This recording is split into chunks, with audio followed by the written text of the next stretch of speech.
Welcome to A edu और ए edu के हमारे यूट्यूब चैनल में आप सभी का स्वागत है। तो साइंस के चैप्टर को हम लोग पढ़ रहे थे और मध्यकालीन भारत के इतिहास को हम लोगों ने कंप्लीटली समाप्त किया और उसके बाद हम लोगों ने एक साइंस के चैप्टर को शुरुआत की थी और उस साइंस के चैप्टर में हम लोगों ने एस्केलेटल सिस्टम, उसके बाद हम लोगों ने दो और सिस्टम को देखा था। तो मानव कंकाल तंत्र को देखा था और उसके बाद मानव संचरण तंत्र को भी देख लिया था और आज हम लोग देखने जा रहे हैं अंतःस्रावी एंडोक्राइन सिस्टम को। तो एंडोक्राइन सिस्टम जो बहुत ही इंपॉर्टेंट है बायोलॉजी का चैप्टर का, और हम लोग आधुनिक भारत के इतिहास को भी हम लोग अब शुरुआत करने जा रहे हैं और साथ ही साथ करंट अफेयर का सेशन भी शुरू होगा। तो ये जो बायोलॉजी का सेशन है वो काफी इंपॉर्टेंट है क्योंकि इससे ज्यादातर प्रश्न आजकल आ रहे हैं। तो चलिए हम लोग शुरुआत करते हैं एंडोक्राइन सिस्टम अर्थात अंतःस्रावी तंत्र के बारे में। तो अंतःस्रावी तंत्र हम लोग सबसे पहले समझे कि अंतःस्रावी तंत्र अर्थात एंडोक्राइन सिस्टम का मतलब क्या होता है। तो हमारे बॉडी में कुछ ऐसे केमिकल सब्सटेंस होते हैं जो क्या करते हैं कि हमारे शरीर की सभी जितनी सारी प्रक्रियाएं होती हैं उनको संचालित करने के लिए वे सभी केमिकल सब्सटेंस अति आवश्यक होते हैं, रासायनिक पदार्थ होते हैं जो आवश्यक होते हैं, जैसे कि उत्तक क्रियाएं, उसके बाद हमारे चित्त के लिए, उसके बाद हमारे डेवलपमेंट के लिए, शरीर के उपापचय मेटाबॉलिक प्रोसेस के लिए। तो इन सभी के लिए एंडोक्राइन सिस्टम आवश्यक है क्योंकि यह एक रासायनिक पदार्थ हार्मोन का सेक्रेशन करता है। तो इसको सेक्रेशन करने वाले बहुत सारे ग्रंथियां मौजूद होती है, ग्लैंड्स होते हैं जिनके अलग अलग फंक्शन है और अलग अलग उनके कार्य है, अलग अलग उनकी स्थितियां हैं। तो चलिए इसी चीज को हम लोग देखेंगे, यहां से प्रश्न बहुत बार आते हैं। तो शुरुआत करते हैं हम लोग अंतःस्रावी तंत्र एंडोक्राइन सिस्टम, एंडोक्राइन सिस्टम या अंतःस्रावी तंत्र। ये चीजें जो साइंस की होगी बाइलिंगुअल होगी ताकि दोनों माध्यमों को समझने में काफी आसानी होगी, क्योंकि बायोलॉजिकल टर्म जो है और साइंस के टर्म यदि इंग्लिश वाले फैक्ट में ज्यादा हम लोग याद रखेंगे तो बेनिफिट होगा, क्योंकि एग्जाम में हिंदी से टर्म कम पूछे जाते हैं, अंग्रेजी वाले ही जो शब्द हैं उसी के अनुसार ज्यादातर पूछे जाते हैं। तो अंतःस्रावी तंत्र अर्थात एंडोक्राइन सिस्टम यह छोटे छोटे अंगों की एक एकीकृत प्रणाली है जिसमें बाह्य कोशिकीय संकेतक अणुओं जिसे हार्मोन कहते हैं उसका स्राव होता है। तो जो एंडोक्राइन सिस्टम है वह छोटे छोटे अंगों की एक एकीकृत प्रणाली है जिसमें बाहरी कोशिकीय संकेतक अणु जिसे हार्मोन कहते हैं उसका स्राव होता है। तो हार्मोन जो होता है वह क्या करता है, एक प्रकार का संकेत भी भेजता है, इंफॉर्मेशन भी भेजता है। तो सिग्नल और इंफॉर्मेशन भेजने का काम करता है कौन, तो हार्मोन, जो कि छोटे छोटे अणुओं का एक समूह है। तो छोटे छोटे अंगों की एक एकीकृत प्रणाली होती है एंडोक्राइन सिस्टम जिसमें बाहरी कोशिकीय संकेतक अणु अर्थात हार्मोन का स्राव होता है। The integrated system of small organs in which the secretion of external cells, cellular indicator molecules are called hormones. The integrated system of small organs in which the secretion of external cellular indicator molecules are called क्या कहा जाता है, that is called hormones। ये जो hormones होते हैं, ये जो हमारे अंतःस्रावी तंत्र होते हैं, ये हमारे शरीर के सभी फंक्शंस के लिए उत्तरदायी हैं। जैसे शरीर के उपापचय प्रोसेस के लिए अर्थात जो अपचय और उपचय, अपचय का मतलब होता है आना और उपचय का मतलब होता है बाहर निकलना। तो इन दोनों से मिलकर जो प्रोसेस बनता है उसे ही हम लोग क्या कहते हैं, तो उपापचय कहते हैं, उसे हम लोग मेटाबॉलिज्म कहते हैं। तो शरीर के उपापचय, विकास, यौवन उत्तक क्रियाएं और चित्त अर्थात जो हमारी मूड होती है उसके लिए भी ये जो हार्मोन्स हैं वे उत्तरदायी होते हैं, जिम्मेदार होते हैं। तो शरीर के उपापचयी प्रोसेस विकास के लिए, यौवन के लिए अर्थात हमारे जो शरीर की युवावस्था है, जवानी है, शरीर का जो डेवलपमेंट है उसके लिए उत्तक क्रियाएं जो टिश्यू फंक्शंस हैं उसके लिए और चित्त के लिए अर्थात मूड के लिए, इन सभी प्रोसेस के लिए भी हार्मोन आवश्यक है, हार्मोन ही उत्तरदायी है।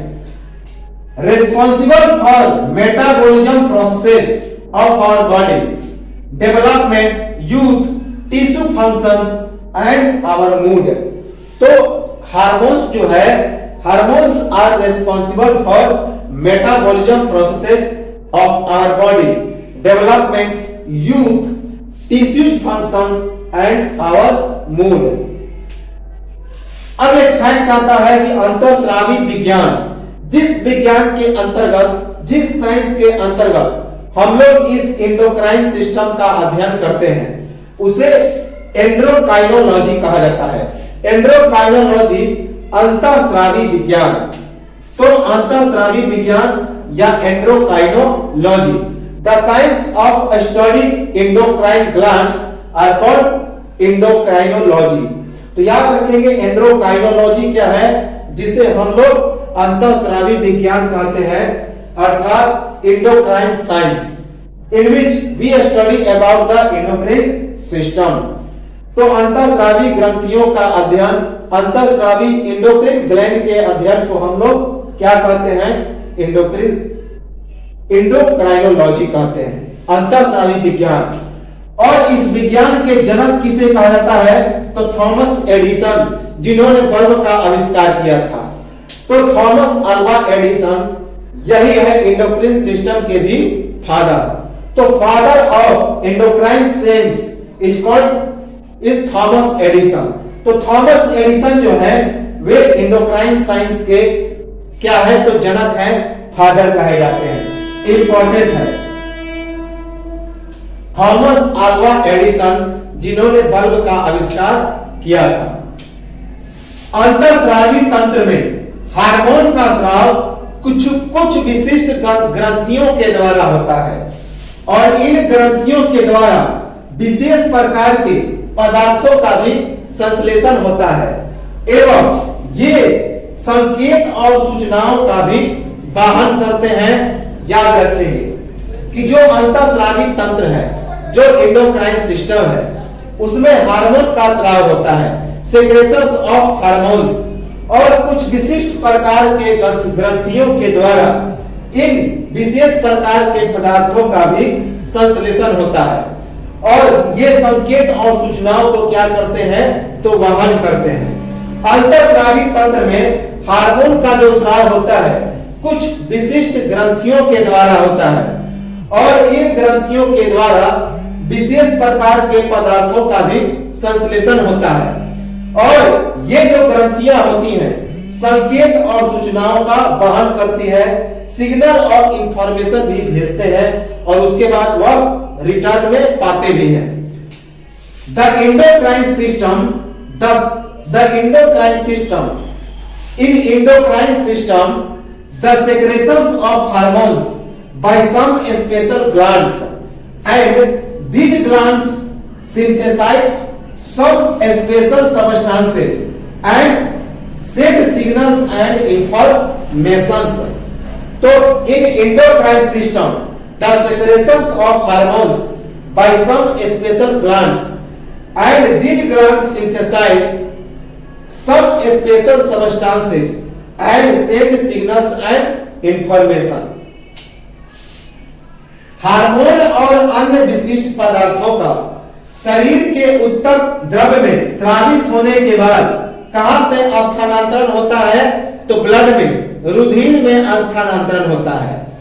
तो हार्मोन और अन्य जो विशिष्ट पदार्थ इस एंडोक्राइन सिस्टम में जो स्रावित होते हैं वे उन पदार्थों का शरीर के उत्तक द्रव्य में वे कहां पे चले जाते हैं, तो टिश्यू या कोशिकाओं के माध्यम से ब्लड टिश्यू में चले जाते हैं, रुधिर कोशिकाओं में चले जाते हैं। तो याद रखेंगे, इसे इंपॉर्टेंट है कि हार्मोन और अन्य विशिष्ट पदार्थों का शरीर के उत्तक द्रव्य में स्रावित होने के बाद कहां पर स्थानांतरण होता है, तो रुधिर में स्थानांतरण होता है, ट्रांसफॉर्मेशन इनटू ब्लड।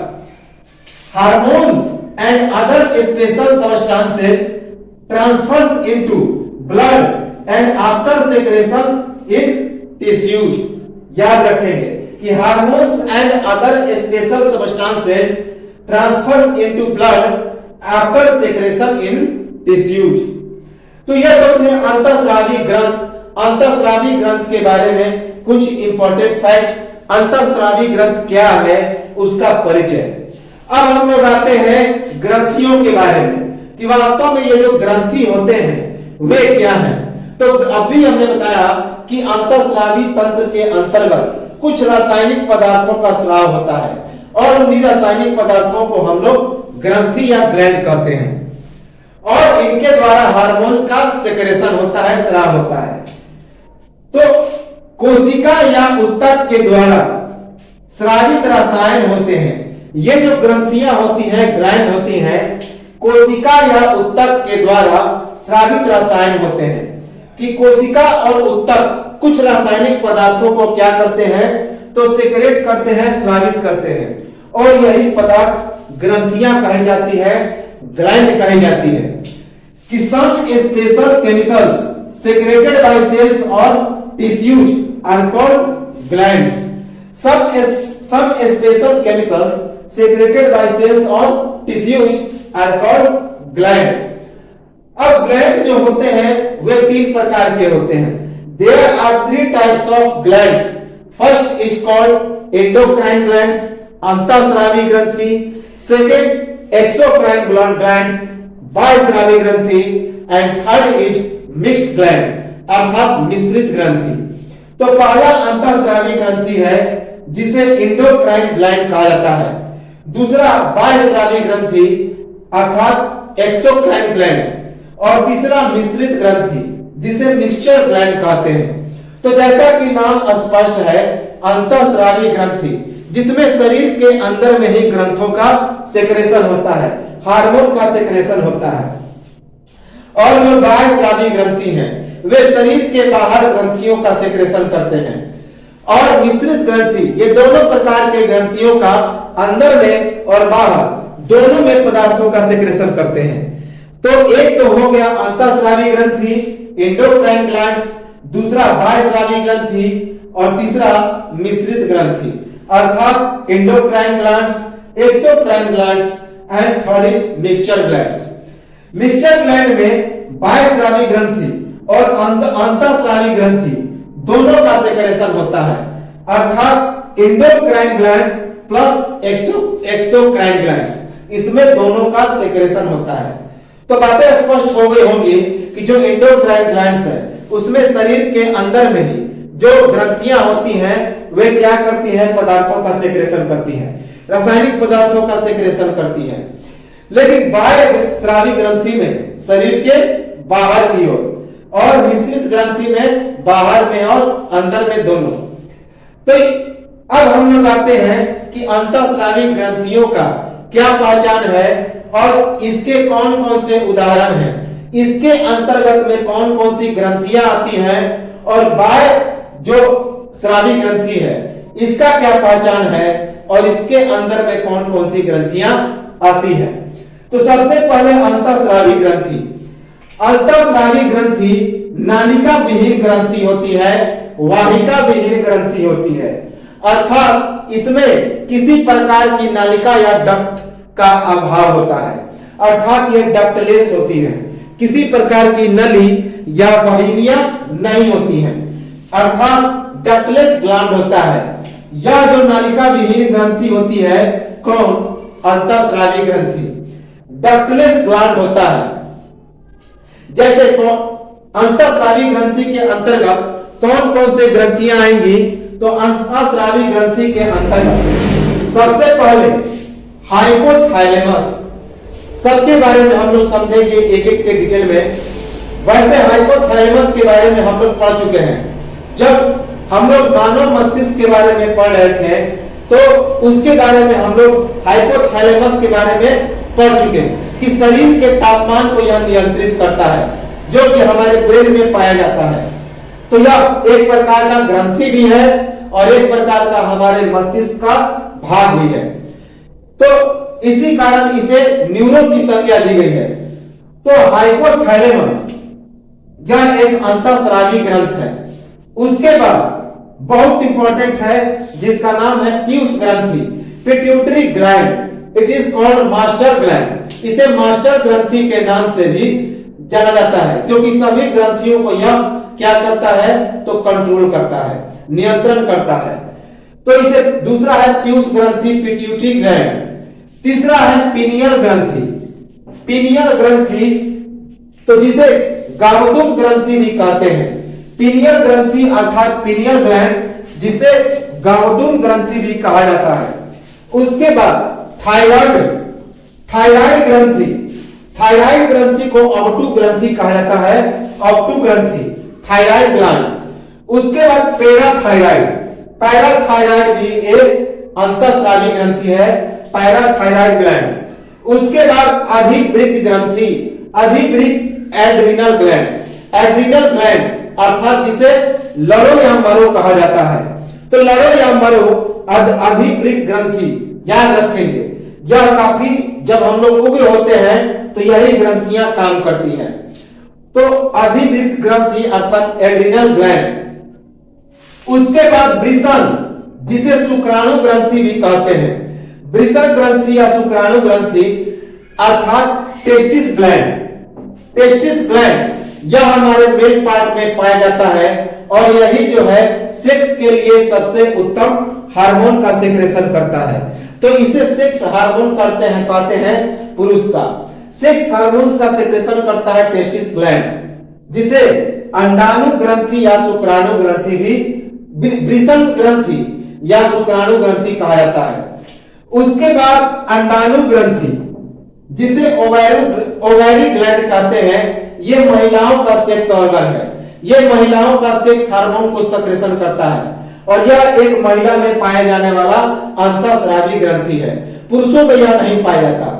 तो अंडाणु ग्रंथि या ओवैरी ग्लैंड। तो इतने सारे हैं हमारे अंतःस्रावी ग्रंथियां। अब हम लोग आते हैं बाह्यस्रावी ग्रंथि।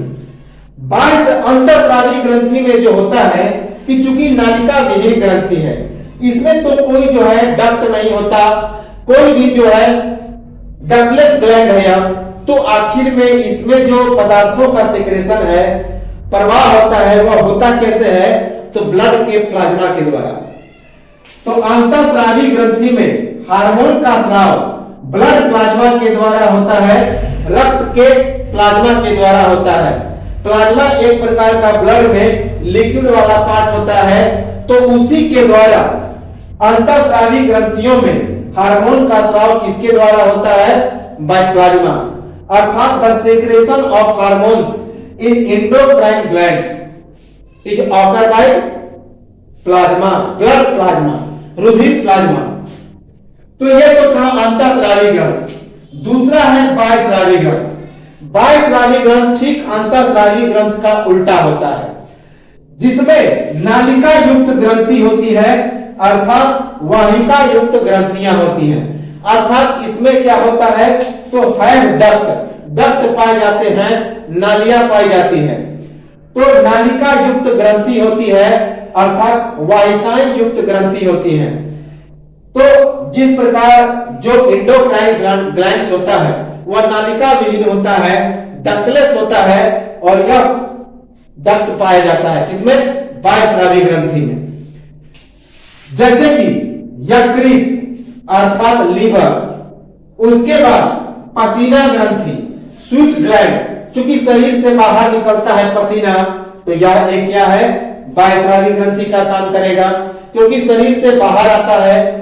उसके बाद व्हाइट ग्लैंड, तेल, जो तेल ग्रंथि है, चूंकि हमारे शरीर में कभी कभी चिपचिपे तरह के द्रव निकलते हैं, क्योंकि जो खास करके गर्मी के मौसम में, तो इसी कारण तेल ग्रंथि यह भी बाह्यस्रावी ग्रंथि है।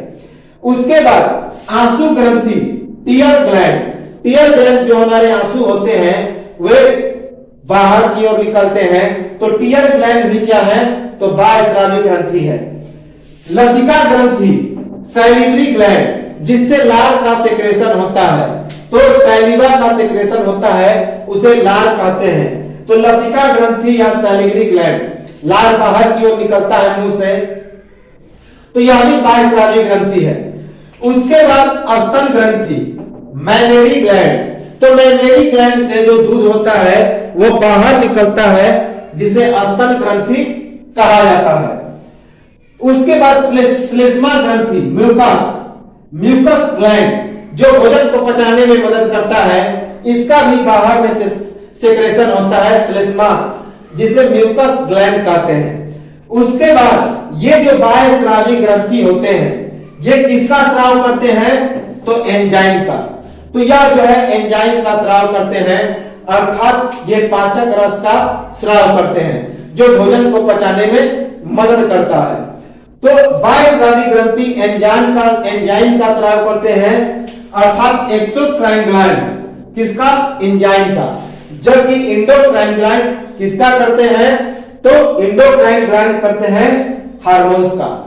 तो अंतःस्रावी ग्रंथि हार्मोन्स का स्राव करते हैं और बाह्यस्रावी ग्रंथि एंजाइम का, अर्थात exocrine glands secretes enzyme but endocrine gland secretes hormones and hormones are the chemical substances. तो ये तो थे बाह्यस्रावी ग्रंथियां।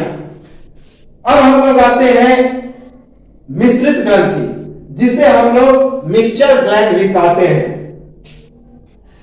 तो मिक्सचर ग्लैंड में अंतःस्रावी और बाह्यस्रावी दोनों ग्रंथों का समावेशन होता है, अर्थात ये दोनों तरह के पदार्थों का सेक्रेशन कर सकते हैं, जिसमें सबसे इंपॉर्टेंट है अग्नाशय, जिसको पैंक्रियाज कहते हैं।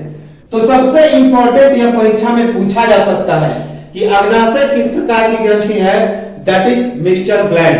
यह मिक्सर ग्रंथि का उदाहरण है, लेकिन वास्तव में यह एक क्या है, तो बाह्यस्रावी ग्रंथि है। क्यों, 99% जो है यह बाह्यस्रावी ग्रंथियों का स्राव करता है और 1% अंतःस्रावी ग्रंथि का स्राव करता है। तो अग्नाशय ग्रंथि, जिसमें 99% एक्सटर्नल ग्लैंड होते हैं और 1% इंटरनल ग्लैंड, और शरीर में अग्नाशय की संख्या कितनी होती है, तो 1 होती है। शरीर में अग्नाशय ग्रंथि एक ही पाई जाती है। तो अग्नाशय ग्रंथि जो है वह एक मिश्रित ग्रंथि का उदाहरण है, अर्थात जो पैंक्रियाटिक ग्लैंड है वह मिक्सचर ग्लैंड है, जिसमें 99% एक्सटर्नल ग्लैंड और 1% क्या पाया जाता है, तो इंटरनल ग्लैंड। याद रखेंगे, ये जो होती है नालिका युक्त ग्रंथियां होती हैं, अर्थात इनमें डक्ट पाए जाते हैं। क्यों डक्ट पाए जाते हैं, क्योंकि मिश्रित ग्रंथियां हैं, तो मिश्रित ग्रंथियों में बाह्य भी होता है और आंतरिक भी होता है।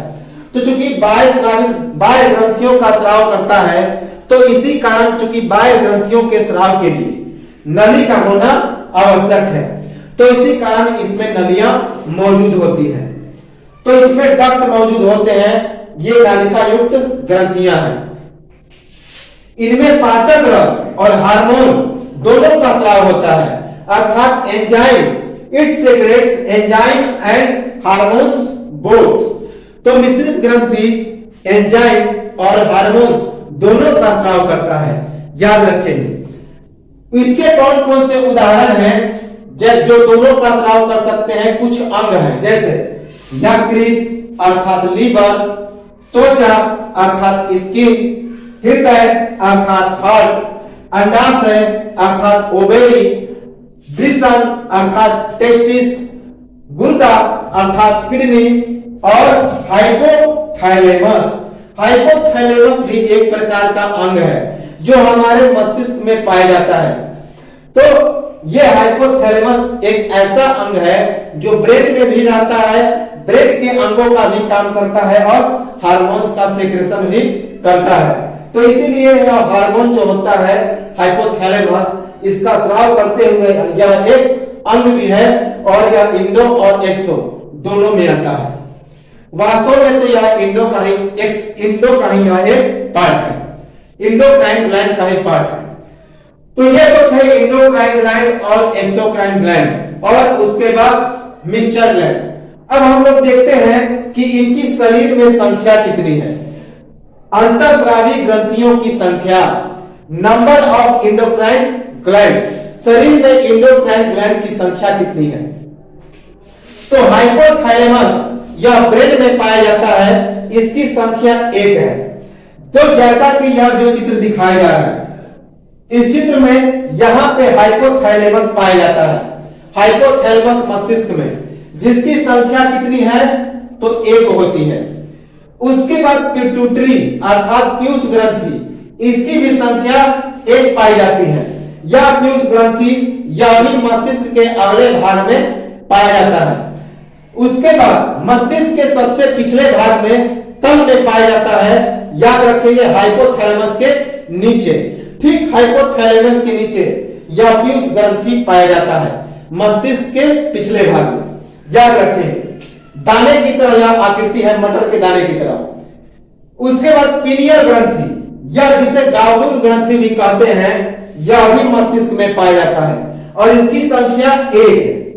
थायराइड ग्रंथि, थायराइड ग्रंथि को हम लोग ऑटू ग्रंथि कहते हैं, जो कि गले और सिर दोनों के बीच में पाया जाता है यहां पे।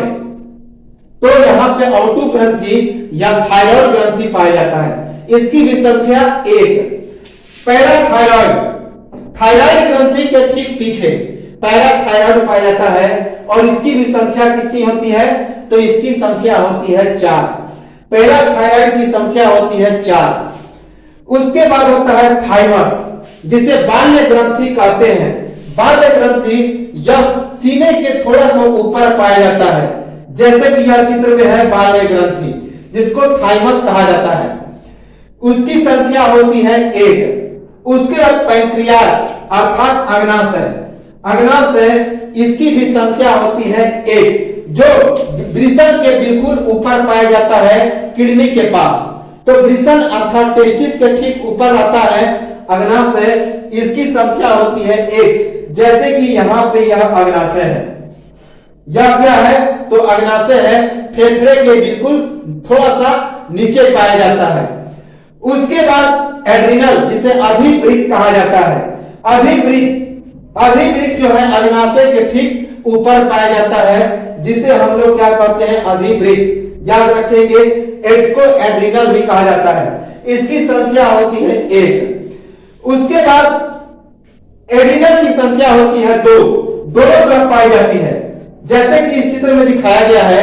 एक एड्रिनल यहां पे है अधिवृक्क और दूसरा यहां पे है, जिसका कांटेक्ट डायरेक्ट किडनी से होता है। उसके बाद टेस्टिस वृषण, यह भी 2 होता है, जो कि मेल का एक सेक्स ऑर्गन को स्राव करता है। तो टेस्टिस मेल में होता है, इसकी भी संख्या 2 होती है। उसके बाद ओवेरी, ओवेरी अर्थात अंडाणु, यह फीमेल में पाया जाता है, मेल में नहीं पाया जाता है। फीमेल का यह सेक्स ऑर्गन को स्राव करता है और इसकी भी संख्या 2। तो कुल मिलाकर अंतःस्रावी ग्रंथियों की संख्या देखी जाए तो 4, 4, 8, 2, 10 और 6, 16 पाए जाते हैं, याद रखेंगे। कुल कितने 16।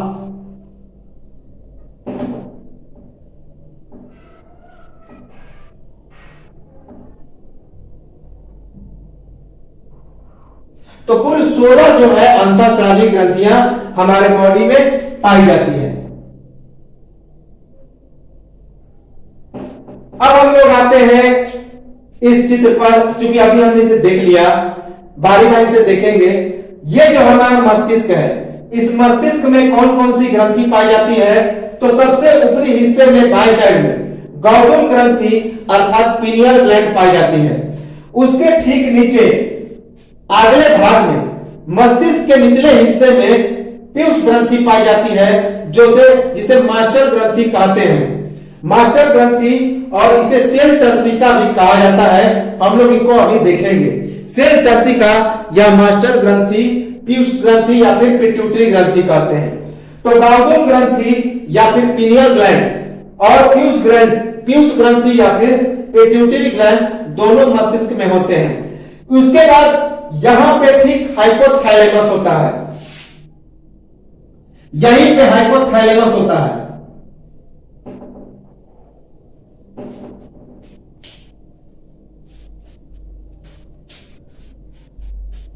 यहां पे हाइपोथैलेमस है।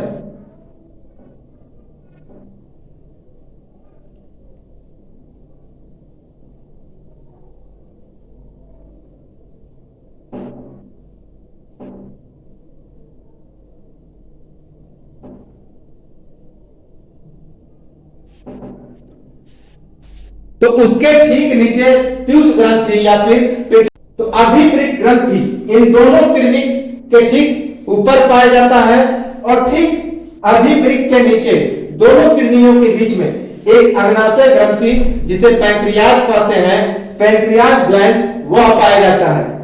उसके बाद अंडाशय, फीमेल में जो सबसे निचला पार्ट होता है सेक्स ऑर्गन होता है, जो सेक्स ग्लैंड होता है, वह पाया जाता है अंडाशय दोनों तरफ जोड़ा में पाया जाता है, जिसे ओवरी कहा जाता है। उसके बाद पुरुषों में यह वृषण अर्थात टेस्टिस का भी जोड़ा के रूप में होता है, पेयर के रूप में होता है। तो ये तो था हमारा स्ट्रक्चर, कहां कहां पाया जाता है, डिटेल में बारी बारी से हम लोग इसे देखेंगे। अब हम लोग देखते हैं हार्मोन्स के बारे में कि यह हार्मोन्स क्या है, और उसके बाद देखेंगे एंजाइम के बारे में। कभी कभी एंजाइम और हार्मोन्स में डिफरेंस पूछ लिया जाता है। तो हार्मोन्स के बारे में चर्चा करें तो हार्मोन क्या है, इसके खोजकर्ता और इसको नाम किसने दिया, तो बेलिस और स्टार्लिंग ने। तो बेलिस और स्टार्लिंग ने इस हार्मोन का खोज किया और हार्मोन का नाम दिया, अर्थात इसके जो डिस्कवर हुए, कौन, बेलिस एंड स्टार्लिंग।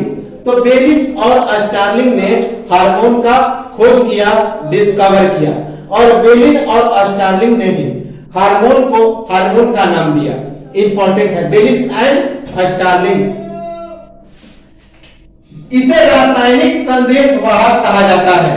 हार्मोन को रासायनिक संदेशवाहक अर्थात रासायनिक पदार्थों को क्या करता है, एक जगह से, एक सेल से दूसरे सेल में भेजने का काम करता है, अर्थात यह एक केमिकल मैसेंजर है। तो hormones are called chemical messengers, रासायनिक संदेश वाहक। क्रिया करने के बाद यह नष्ट हो जाता है। तो एक बार जो हार्मोन क्रिया कर लेता है उसके बाद यह नष्ट हो जाता है, डिस्ट्रॉय हो जाता है, याद रखें। डैमेज आफ्टर फंक्शनिंग, तो एक बार क्रिया करने के बाद यह जो हमारा हार्मोन्स होता है वह नष्ट हो जाता है, अर्थात after function the hormones become damage. तो डैमेज आफ्टर फंक्शनिंग, क्रिया करने के बाद यह क्या हो जाता है, तो नष्ट हो जाता है। यह जो हार्मोन्स है यह वसा में घुलनशील होता है, सोल्यूबल इन फैट्स। तो याद रखेंगे, इंपॉर्टेंट है कि जो हार्मोन होता है वह वसा में घुलनशील होता है, फैट में घुल जाता है, सोल्यूबल इन फैट, लेकिन जल में अघुलनशील होता है, अर्थात इनसोल्यूबल इन वाटर। तो soluble in fat but insoluble in water, कौन, हार्मोन्स। हार्मोन जल में नहीं घुलता लेकिन वसा में घुल जाता है, अर्थात वाटर में यह इनसोल्यूबल है जबकि फैट में सोल्यूबल है। अंतःस्रावी ग्रंथियों में रक्त के प्लाज्मा के द्वारा प्रवाह, तो इन हार्मोनों का अंतःस्रावी ग्रंथियों में प्रवाह होता है। अभी हमने बताया कि तो किसके द्वारा, रक्त के प्लाज्मा के द्वारा। क्योंकि अंतःस्रावी ग्रंथियों में नालिकाएं नहीं होती हैं, वाहिकाएं नहीं होती हैं, डक्ट नहीं होते, तो इसी कारण अंतःस्रावी ग्रंथियों में इनका जो प्रवाह होता है हार्मोन का, वह रक्त के प्लाज्मा के द्वारा होता है। Conduct by blood plasma in endocrine glands, तो conduct by blood plasma in endocrine glands, कौन, हार्मोन्स। इसके अणु छोटे छोटे और कम भार वाले होते हैं। तो जो हार्मोन्स होते हैं इसके अणु जो होते हैं वे छोटे छोटे होते हैं और इनका वजन काफी कम होता है। तो इसके अणु छोटे छोटे होते हैं और कम भार वाले होते हैं, अर्थात molecules are smaller and less weight, molecules are smaller and less weight. तो ये तो थे हार्मोन्स। अब हम लोग आते हैं एंजाइम, जिसे पाचक रस भी कहते हैं, जूस भी कहते हैं। तो एंजाइम के बारे में देखें तो ठीक उसका उल्टा है, हार्मोन से ठीक उल्टा है एंजाइम। यह जल में घुलनशील होता है। जिस प्रकार जो हार्मोन्स होते हैं वे जल में अघुलनशील होते हैं, इनसोल्यूबल होते हैं, ठीक उसका उल्टा यह जो एंजाइम होता है जल में घुलनशील होता है, सोल्यूबल इन वाटर। जिस प्रकार हार्मोन वसा में घुलनशील होता है, उसी प्रकार ठीक उल्टा ये जो एंजाइम होते हैं वसा में घुलनशील होते हैं, अर्थात अघुलनशील होते हैं, इनसोल्यूबल इन फैट्स। याद रखेंगे, बाह्यस्रावी ग्रंथियों में नालिकाओं अर्थात वाहिकाओं के द्वारा प्रवाह। तो ये जो एंजाइम होते हैं इनका फ्लो कहां पे होता है? तो बाह्यस्रावी ग्रंथियों में होता है, अभी हमने पढ़ लिया। और यह किसके द्वारा प्रवाह होता है? तो नालिकाओं या वाहिकाओं के द्वारा, अर्थात डक्ट के द्वारा, क्योंकि इनमें डक्ट पाए जाते हैं, नालियां पाई जाती हैं, वाहिकाएं पाई जाती हैं। तो conduct in exocrine glands by ducts. तो ये जो एंजाइम्स होते हैं are conduct in endocrine exocrine glands by duct. इनके अणु बड़े होते हैं और उच्च भार वाले होते हैं, अर्थात big molecules and more weight. तो इनके जो अणु होते हैं, इनके अणु क्या होते हैं? तो इनके अणु बड़े बड़े होते हैं और उच्च भार वाले होते हैं। याद रखेंगे, big molecules and more weight. तो यह तो था एंजाइम। अब हम लोग आते हैं पीयूष ग्रंथि पर। पीयूष ग्रंथि, एक एक ग्रंथियों को बारी बारी से हम लोग देखेंगे। तो सबसे पहला जो ग्रंथि है वह है पीयूष ग्रंथि, पिट्यूटरी ग्लैंड। इसका जो आकार होता है मटर के दाने की तरह होता है। तो पीयूष ग्रंथि का आकार कैसा होता है? मटर के दाने की तरह, छोटा छोटा, साइज लाइक ए पी। तो इसका साइज जो हो गया लाइक अ पी, अर्थात मटर के दाने की तरह। इसका अन्य नाम है पीयूषिका। इसका अन्य नाम क्या है पीयूष ग्रंथि का? पीयूषिका, अर्थात other name is pituitary. Other name is pituitary, पीयूषिका कहा जाता है। इसका जो वजन होता है 0.6 ग्राम के बराबर होता है, अर्थात 0.02 आउंस।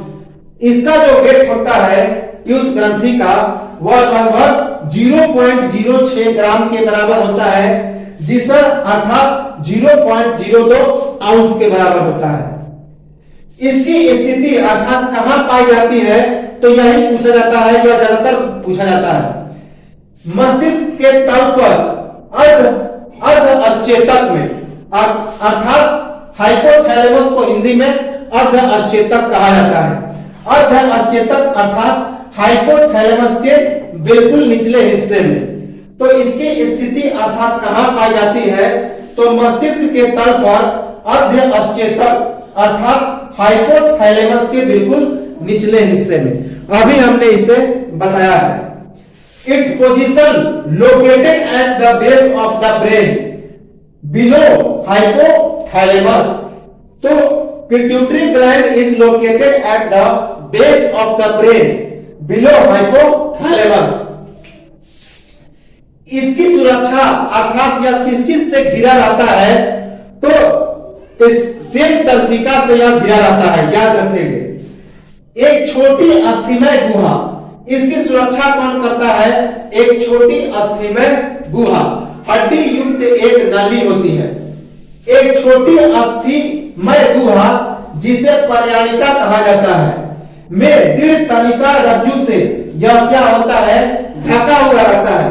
दृढ़ तनिका रज्जु, जिसका नाम क्या है? तो पीयूषिका खात, जिसको पीयूषिका खात या सेल टर्शिका कहा जाता है। तो एक छोटे अस्थिमय गुहा से यह ढका रहता है, जिसे पर्याणिका कहते हैं। उसमें एक दृढ़ तनिका रज्जु से यह ढका रहता है, दृढ़ तनिका रज्जु, जिसका नाम क्या है, तो प्यूसिका खात है। प्यूसिका खात अर्थात sella turcica. Protection, pituitary gland is protected by a bony cavity structure by a diaphragma sellae. Diaphragma sellae, diaphragma sellae का मतलब हो गया दृढ़ तनिका रज्जु। कौन, sella turcica. It is called sella turcica, जिसे टर्किश सीडल भी कहा जाता है। टर्किश सीडल भी कहा जाता है। तो सेल टर्सिका को टर्किश सीडल भी कहा जाता है। याद रखेंगे VVI है कि सेल टर्सिका किसमें पाई जाती है, तो मास्टर ग्रंथि जिसे पीयूष ग्रंथि कहते हैं उसमें पाई जाती है। इसी में मास्टर ग्रंथि पीयूष ग्रंथि ढका हुआ रहता है। याद रखेंगे। इसका एक और नाम है Turkish Sedler. Turkish Sedler important है, टर्किश सेडलर याद रखेंगे। मास्टर ग्रंथि के नाम से प्रसिद्ध क्यों, हार्मोन का स्राव करने वाले सभी ग्रंथियों पर नियंत्रण एवं विनियमन करने के कारण।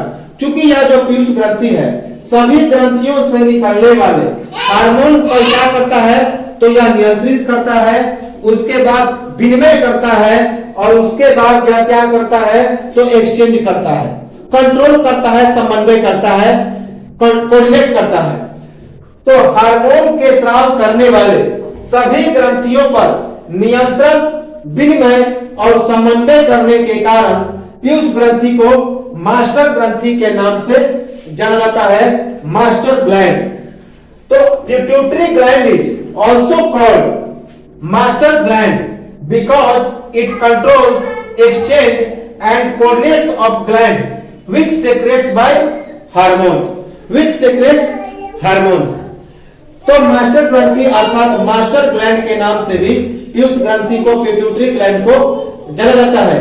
क्यों, क्योंकि यह क्या करता है कि सभी ग्रंथियों पर क्या करता है, कंट्रोल करता है, कोऑर्डिनेट करता है और एक्सचेंज करता है, समन्वय, नियंत्रण, और उसके बाद यह क्या करता है कि एक प्रकार से विनिमय करता है, एक्सचेंज करता है।